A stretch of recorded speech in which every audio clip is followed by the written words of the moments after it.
Howdy everybody, welcome back. This is video number 7 for the wings. And I just, FYI, I am calling the wings videos volume 13, but the wings sections are like section 13, section 14, section 15, section 16, section 17. But I'm just going to call them all 13 just so all of the wings stuff is kind of together. Hopefully that will make sense. If not, and it's more confusing, then I'm sorry. But this is me. You saw me kind of fluting and straightening ribs the last time, and I just zoomed right through that big pile of wing ribs. So you didn't have to watch me deburr all of those stupid things. It was a lot. It took a while. But here I'm just kind of deburring and then dimpling the bottom of the ribs. You do not dimple the tops of the ribs at this point. You only dimple the bottoms, which I thought was confusing, but when you get to the next section, it makes perfect sense because some of the ribs have countersunk. The skins are countersunk. They're not dimpled where the extra plates are for stepping. So it makes sense after you look a little bit ahead. So that's kind of good. It was my birthday this last week, and so I have a couple of birthday jokes, birthday cake jokes for you. You'll have to let me know if you like them or not. So, how do pickles celebrate their birthdays? They relish them.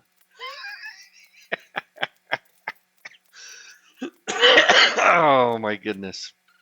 Okay, one more. What's a ghost's favorite cake? Ice cream cake. Ice cream cake? That's fantastic. Uh, okay, that's enough silly jokes for the day, I guess. So my dad did come down and help me with the wings a little bit. That was great. And so basically what we're doing, you saw that everything got primed.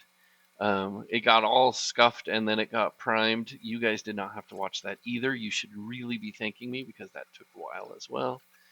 And then this is me just putting the flap hinges on the ribs and the torque tube. I forget what it's called, the torque tube assembly onto the ribs. You'll see me do those as well. And so that's pretty much what we do is we just rivet those things on there with the rivets that are called out.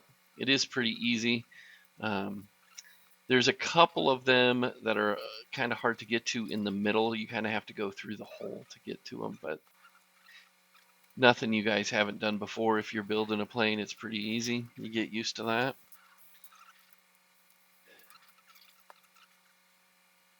And it is kind of nice to have somebody helping with the holding pieces and positioning stuff. Makes it a little bit faster to do some things, so it's kind of nice. I did mess up one of the rivets, so we drill it out. And like I said, about one out of every 100, 150 rivets. Oh, there's me showing that. There it is. It looks pretty nice. Very pretty, yay. And I don't know if you've caught the color of the marker that I'm marking things off in my book with, but it's an orange marker. On everything else that I had done up until the wings, I did with a black marker. But then on the wings, one of the very first instructions is, hey, you don't have to do both wings at the same time, but all of the steps are the same for both wings, just mirrored. And so what you do on the left wing, you do on the right wing, you just do it the opposite way. And so I was like, oh man, I'm just going to do one at a time. So this is the left wing that I'm working on. But I figured, you know what, I better not mark the book the same way I marked everything else because I'm going to have to go back and redo all of these steps for the next wing. And so I wanted a way that I would be able to tell, okay, what have I done once versus what have I done twice? because I have done a couple of things twice. So like that torque tube support, I did both of those. So both of those are done. They're both primed. The one for the right wing is just kind of setting, waiting for the right wing to kind of be put together. The aileron brackets, I did both of those for both sides. So those are all marked with a black marker, but like the wing ribs, you'll notice the primed and being attached and the holes drilled in them wing ribs. Those only have the orange marker marked because the right side is not even close to being done, as you can see them sitting there on my desk. That's just how I chose to kind of differentiate those things. You could come up with a million different ways. I was like, I'm just going to use a different color marker. I have multiple markers sitting there, so and it might change once that marker runs out. I might go get a green one. I'm not sure. So we'll see. But as you go, as you have each of the ribs, you kind of put them in place in this spar, in the main spar there. And then it has you'll see towards the end of this video, me getting out all the bolts. And so you put bolts in 2 of the holes in those ribs, and then you rivet the rest of them. So just so you know, there are 2 different kinds there.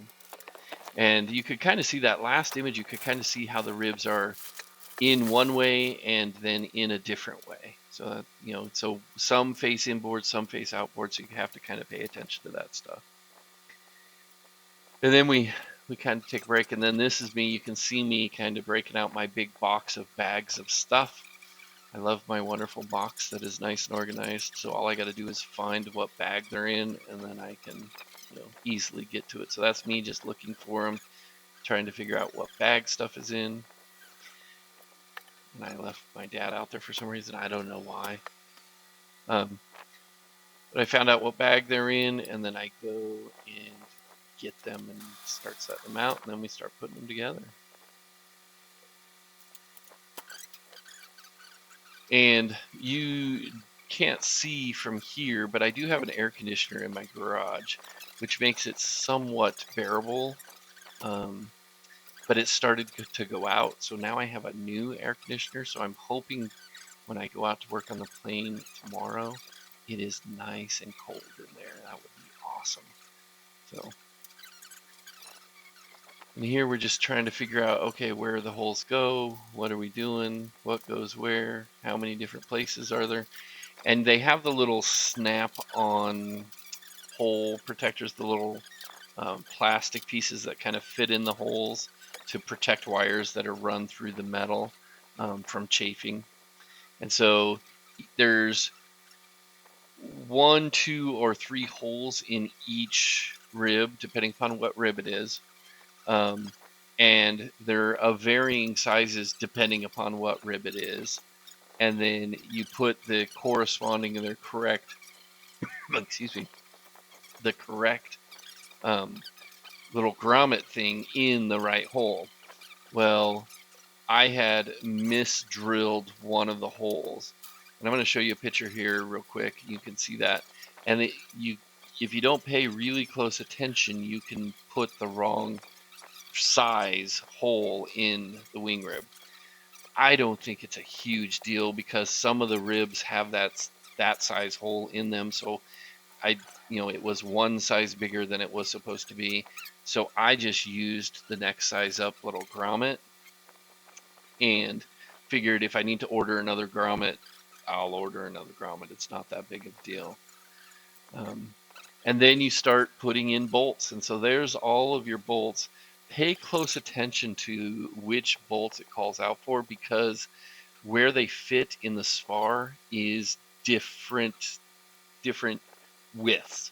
And so sometimes you'll need a 3-14 or a 4-14 bolt, and on that same rib you might need a 10, like a 3-10 bolt, because the spar itself changes sizes as it goes down. Each rib doesn't have the same size bolt that goes through it. And then we have the wonderful torque wrench there so we can torque down all of those bolts on the ribs. I don't know if that's a wise decision. I did it. We torqued them all down, and then we put the torque paint or whatever it is, the torque marker stuff on all of the bolts that we torqued down. That could be a mistake, but I don't think so, because the very next step is attaching the skins. And once you get those skins on, you're not pulling those things off. So that's pretty much it for this video. If you have any questions, feel free to leave some comments. Make sure you subscribe, like the video. Talk to you later. Bye.